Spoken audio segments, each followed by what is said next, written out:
Hey, what's up everybody? This is Mewth24, and I recently hit a milestone in my subscriber mark. I reached 400 subscribers, so I figured I would go ahead and do a little special video for that.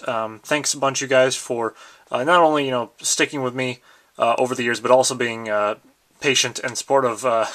Recently, I know I haven't put up a whole lot over the past month or so. I just kind of got too busy to do a whole lot, but I assure you there's more stuff coming in the next month or so. I do want to continue my Gundam Experience series and do some more reviews and stuff like that. So with the last subscriber special that I did, I covered all my model kits. So with this one, I figured I'd go ahead and do all my anime collection. I'm going to start off here with all my, well, I guess obvious stuff, all my Gundam and Evangelion stuff. First one there we have 8th MS Team, which is not only one of the first Gundam series I watched, but also my very favorite. Then I have both the Zeta Gundam series and the film trilogy. I mentioned in the review that I'm not a huge fan of the fact that the film trilogy doesn't have a dub with it, but still a really good film series overall, and that's saying something considering that I don't really like compilation films that much, but I think that one does a really good job because there is some kind of back and forth battle scenes in the original series that they could easily cut out. Next to it here, I have Char's Counterattack. Pretty good film overall. Next to that is Gundam Unicorn. I haven't watched episode 5 yet. I've watched episodes 1 through 4, and the first 3 episodes I loved.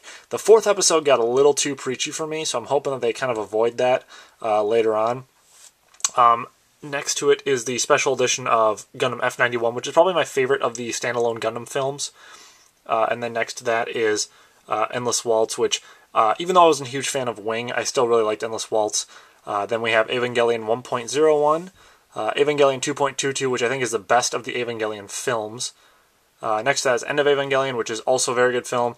And then the Platinum Perfect series of the actual original Evangelion anime, which I've done a full unboxing and review of before. And then down here we have the Death Note series, and actually, now that I think about it, I should pull out the first volume here. I did get this signed by Brad Swale when I was at Youmacon, which was pretty cool, and he also signed my Char's Counterattack DVD, and then both he and Scott McNeil signed my Endless Waltz DVD because they played Ketra and Duo there. So, moving on down to the Full Metal Alchemist stuff, we have the Sacred Star and Milos film. I haven't done a review of that here on my channel. I've got one up on my blog. It's an okay film. It's alright. It's kind of just a side story in the Brotherhood storyline. It doesn't have a whole lot to do with anything else Full Metal Alchemist, but it's fun enough. Then I have the rest of the Brotherhood series, which is one of my favorite animes of all time. And then I have the Brotherhood OVA collection up here, which I just recently got, which is a much different OVA from the original series OVA collection. And there's the original series box that's there, Conqueror of Shambhala film, and then that's the original OVAs. The original series OVAs were more comedic and just kind of different, whereas the Brotherhood OVAs are more serious and tie more closely to the main story, even though they are just kind of side stories that don't have a huge bearing on the main series, but they're side characters that get their own little full-fledged stories there.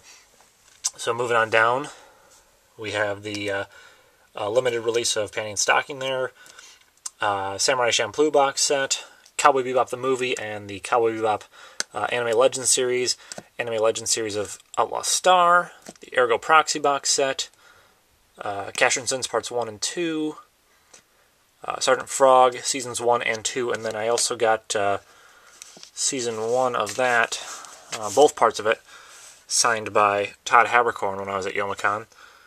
Wrote down, Pico Pan is mine. He was a pretty cool guy. Didn't get to talk to him much just because he had a lot of stuff going on, but then I have Hetalia Season 1, and then Iron Man, and the Save edition of Welcome to the NHK. And then finally on the bottom shelf I have that special edition box set of Part 1 of Code Geass with the manga volumes and the CD in there. And then I have Robotech The Shadow Chronicles, which, I mean, honestly, I don't know that much about Macross and Robotech, but I guess some people would probably consider that anime, other people would probably consider it more Western animation. I just kind of threw it in here because I didn't really know where else to put it, but, you know, I figured it was close enough. Resident Evil Degeneration, Halo Legends, Final Fantasy VII, Advent Children. I basically got all those because they were just, you know, tie-in films. They weren't terribly expensive, and I was just kind of curious to see how they would handle them. I think out of the collection of those three, I mean, not that either of those three, or any of those three are my very favorites in this whole collection. But I'd probably say that Halo Legends is my favorite of the bunch, because it has that sort of Animatrix collection style to it. You know, there's not like all the little entries in that series are the best, but the ones that are good are really good, and the ones that are stinkers are, you know, kind of stinkers, but it's not like it drags down the whole focus of the series. I do have the Animatrix as well. It's not over here. It's with the rest of my films, but I figured just mention that. I have Redline, Ghost in the Shell, which honestly is the only anime in my entire collection that I feel like I didn't really enjoy that much. I did a review. I think I did a review of this actually already on my channel here. And basically, I felt like it just kind of ended. And that was one of those classic anime that I felt like I had to watch, you know, just to, I don't know, get myself a little bit better scope of some of the older anime out there. But that was really the only one that I own that I was kind of disappointed with when I watched it. But, you know, I realize it's kind of one of those polarizing anime, so I just thought it was kind of weird that I wasn't a huge fan of it, since I am generally more a fan of old school science fiction stuff than some newer anime out there. Anyways, there's Tech on Concrete, which I still have not gotten around to watching. Heard really good things about that. Akira, which is an awesome film. Paprika, also an awesome film. Summer Wars is pretty good. And then The Girl Who Leapt Through Time. This is the collector's edition or the special edition or something like that, where you get the film, 2 discs, and then you get the soundtrack as well. And the box is pretty cool. So that's pretty much my entire anime collection. I've done reviews of a lot of the series here, but not all of them. If there's one that you saw here that you're like, wow, I would like to see a review done of that, let me know. I'll try and get around to it relatively soon. I think the next one I'm probably going to do will be Outlaw Star there, just because I've been rewatching that, and I figure why not go ahead and do that. But that's pretty much it for this anime collection video. And thanks again, guys, for sticking with me and being patient and giving me plenty of good feedback. So with that, I will see you guys next time.